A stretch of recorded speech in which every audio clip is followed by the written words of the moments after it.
آج آپ کو پتہ ہے کہ دنیا بھر کے اندر عورتوں کا عالمی دن منایا جا رہا ہے۔ حقوق نسواں کے حوالے سے بعض گشت پوری دنیا میں ہو رہی ہے۔ 8 مارچ کو پوری دنیا میں عورتوں کا عالمی دن منایا جاتا ہے۔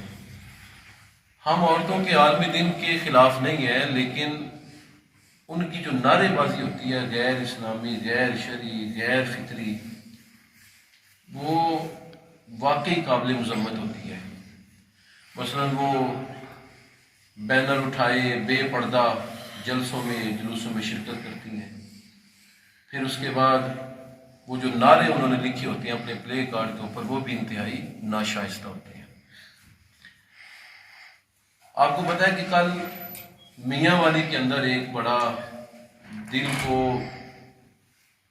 غم زدہ کرنے والا، ذہن کو پریشان کرنے والا، انسانیت سوز واقعہ بھی ہوا ہے۔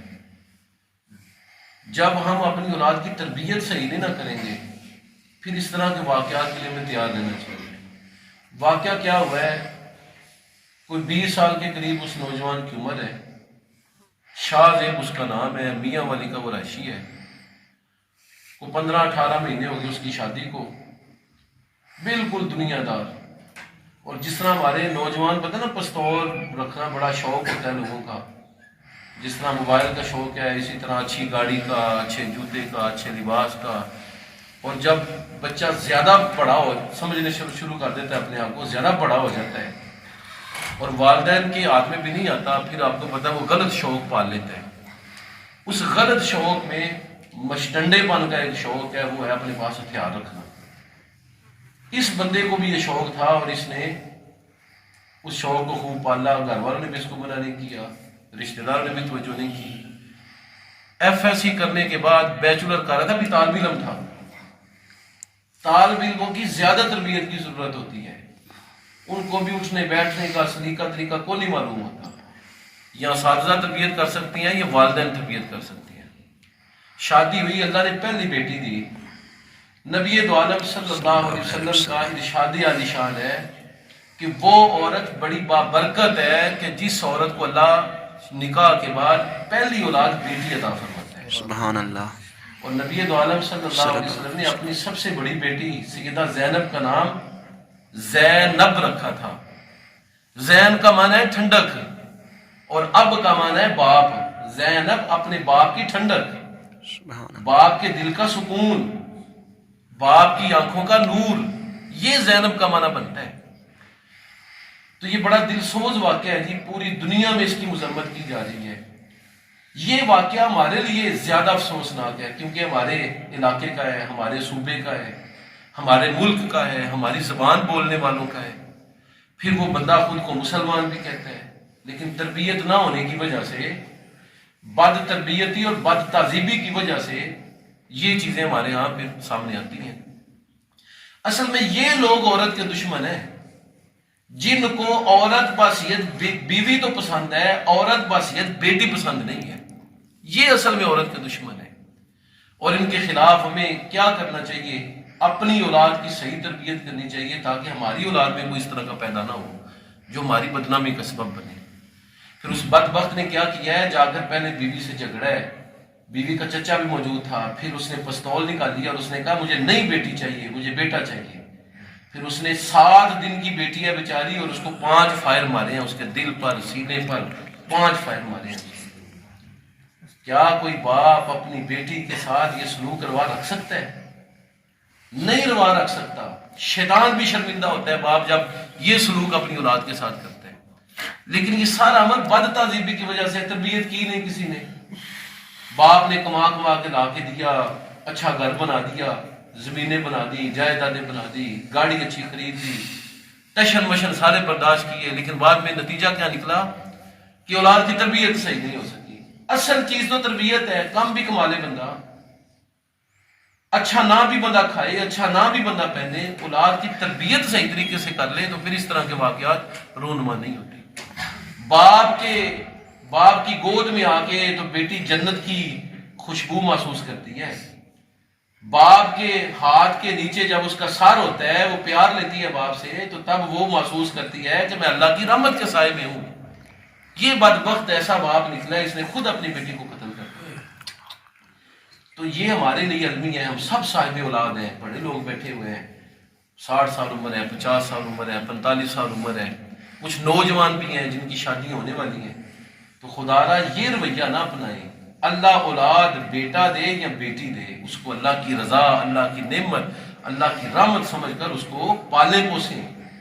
یہ کافروں کا دستور اور طریقہ تھا کہ جب بیٹی ان کو ملتی تو وہ منہ چھپائے پھرتے تھے۔ قرآن کریم نے یہ بیان کیا ہے کہ ان کا چہرہ کالا سیاہ ہو جاتا اور وہ چھپتے پھرتے تھے کہ کہیں کوئی بندہ یہ نہ کہہ دے کہ اس کے ہاں بیٹی پیدا ہوئی ہے۔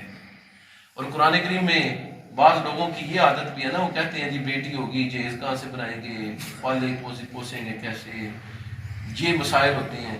تو ان مسئلوں کی وجہ سے بیٹی سے نفرت نہ کریں، یہ رسمیں ختم کرنے کی کوشش کریں۔ یہ جو غلط رسمیں ہمارے معاشرے میں آ گئی ہیں ان کو ختم کرنے کی کوشش کریں۔ یہ غلط رسومات ہمارا بیڑا غرق کرتی جا رہی ہے اور نوجوان نسل پھر اس والے سے ہمارے ہاتھ سے نکلتی جا رہی ہے۔ قرآن کریم میں اللہ فرماتا ہے وَلَا تَقْتُلُوا أَوْلَادَكُمْ خَشْيَةَ إِمْلَاقٍ، اپنی اولاد کو مفلسی کے ڈر سے، پیسے کی کمی کے ڈر سے قتل نہ کرنا۔ ہم تمہیں بھی رزق دیں گے، انہیں بھی رزق دیں گے۔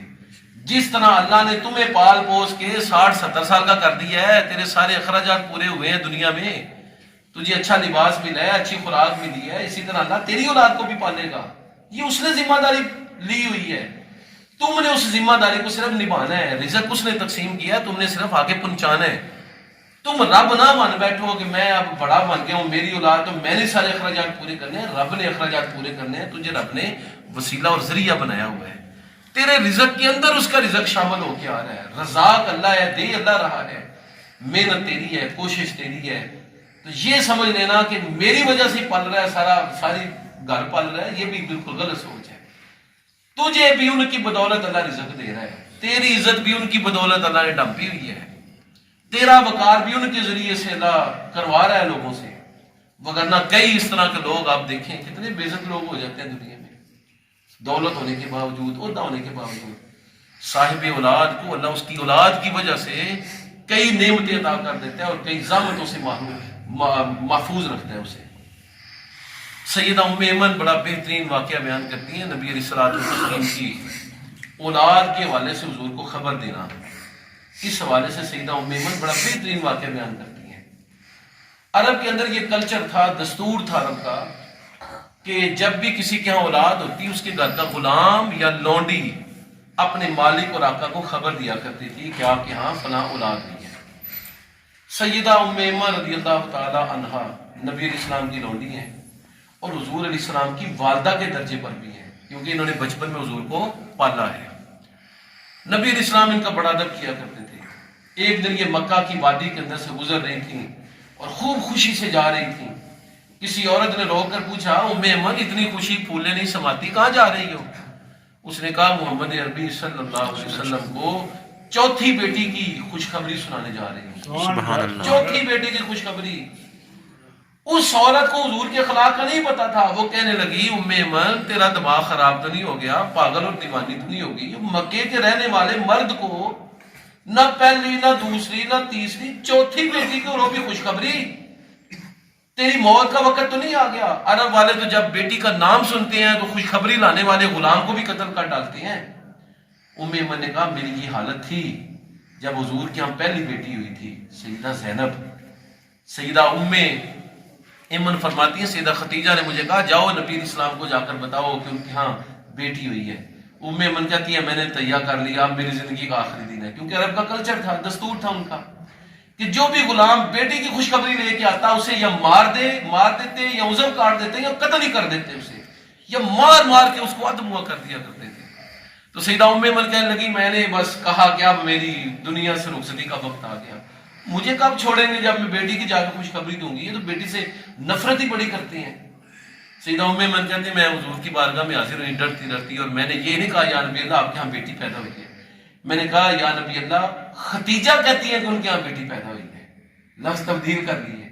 نبی دو عالم صلی اللہ علیہ وسلم حرم شریف میں تشریف فرما تھے، جو ہی سنا کہ اللہ نے مجھے بیٹی عطا فرمائی ہے، حضور علیہ السلام کے چہرے پر مسکراہٹ آ گئی، سبحان اللہ۔ چہرہ حضور کا کھل اٹھا، مسکرانے لگے نبی علیہ السلام، خوش ہو گئے اور اللہ کا شکر ادا کیا اور کہا ام ایمن خوش ہو جاؤ، اللہ نے مجھے اپنی رحمت سے نوازا ہے۔ سبحان اللہ۔ سیدہ ام ایمن فرماتے ہیں پھر میں نے حضور کو دوسری بیٹی سیدہ رقیہ کی خوشخبری دی، ام کلثوم کی خوشخبری دی، اور اب میں سیدہ فاطمہ کی حضور کو خوشخبری دینے جا رہی ہوں۔ سبحان اللہ۔ اور نبی اسلام محبت کتنی کیا کرتے تھے اپنی بیٹیوں سے، ان کے پردے کا خیال، ان کی ضروریات کا خیال۔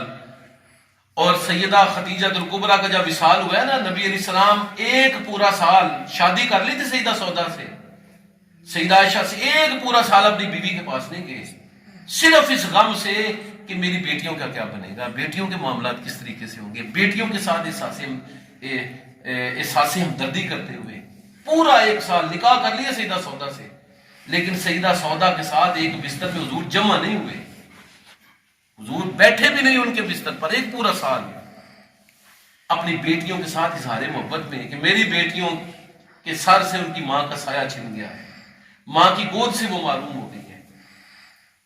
نبی دو عالم صلی اللہ علیہ وسلم کی 4 بیٹیاں تھیں، سیدہ زینب، ام کلثوم، سیدہ رقیہ اور سیدہ فاطمہ الزہرا۔ سیدہ زینب اپنی خالہ زاد بھائی ابو العاص کے ساتھ بیاہی گئی۔ ابو العاص کے بارے میں خود نبی علیہ السلام نے فرمایا تھا وہ بڑے اچھے اخلاق کا مالک ہے، کیونکہ اس نے میری بیٹی کو آج تک اذیت نہیں دی۔ اور نبی علیہ السلام نے حکم دیا تھا زینب مکہ سے مدینہ آ جاؤ، جب حضور ہجرت کر کے زینب بھی ہجرت کر کے چلی گئی۔ 3-4 سال ابو العاص بیوی سے الگ رہے، مکے میں رہے، اور نبی علیہ السلام اور سیدہ زینب مدینہ میں تھی، لیکن انہوں نے دوسری شادی نہیں کی، اپنی بیوی کا لحاظ رکھا۔ حتیٰ کہ جب سفر پر نکلتے تو عرب کے ہاں خودی کا اشعار کو پڑھنے کا بڑا رواج تھا، جب سفر پر نکلتے تو اپنی بیوی کی شان میں اشعار پڑھتے اور ان سے جدائی کا ذکر کرتے۔ نبی دو عالم صلی اللہ علیہ وسلم نے ان کا یہ جب معاملہ دیکھا تو نبی علیہ السلام نے فرمایا کہ ابو العاص واقعی تم مرد ہو، واقعی تمہارے اندر مردوں والی خصوصیات ہیں کہ تم نے میری بیٹی کو آج تک غم زدہ نہیں کیا، آج تک دکھ اور تکلیف نہیں پہنچائی۔ اور دوسری بیٹی نبی علیہ السلام نے حضرت رقیہ اور ام کلثوم دونوں بیٹیاں سیدنا عثمان غنی سے بیاہی تھیں۔ سیدنا عثمان غنی اپنی دونوں بیویوں سے بڑا پیار کرتے تھے، پہلے ایک بیاہی گئی، جب ان کا وصال ہوا چیچا کے مرض میں تو نبی علیہ السلام نے سیدنا عثمان سے فرمایا تم میرے ساتھ بدر میں جہاد کے لیے نہیں جاؤ گے، بلکہ تم یہی رک جاؤ مدینے میں اور اپنی بیوی رقیہ کا خیال رکھو، ان کے مل کا خیال رکھو۔ اور پھر حضرت اسامہ کو بھی روک لیا نبی علیہ السلام نے، فرمایا تم میری بیٹی کی تیمارداری کرو، ان کا علاج معالجہ کرو، لیکن وہ جاں بار نہ ہو سکی۔ نبی علیہ السلام بدر کے میدان میں جب لڑ رہے تھے، جہاد کر رہے تھے مسلمانوں کے ساتھ، اس وقت سیدہ رقیہ جو ان کا وصال ہو گیا، ان کو دفن کیا جا رہا تھا جب بدر میں خوشخبری آئی تھی کہ مسلمانوں کو فتح نصیب ہو گئی ہے۔ نبی علیہ السلام حضرت فاطمہ الزہرا کے ساتھ حضرت رقیہ کی قبر پر آئے، بیٹی کی قبر پر، اور سیدہ فاطمہ رونے لگی۔ نبی علیہ السلام کے پاس موٹی چادر تھی، حضور اپنا پلو پکڑ کے سیدہ فاطمہ الزہرا کے آنسو صاف کرتے رہے اور فرماتے رہے بیٹی صبر کرو، بیٹی صبر کرو۔ پھر ام کلثوم کا نکاح نبی علیہ السلام نے حضرت عثمان سے کر دیا، وہ بڑے بااخلاق تھے۔ ہم نبی علیہ السلام نے 4 اپنی بیٹیوں کے نکاح کیے ہیں، چاروں بیٹیوں کے نکاح میں دولت نہیں دیکھی، تربیت دیکھی ہے کہ جس بندے کے ساتھ نکاح کرے اس بندے کی تربیت کیسی ہے۔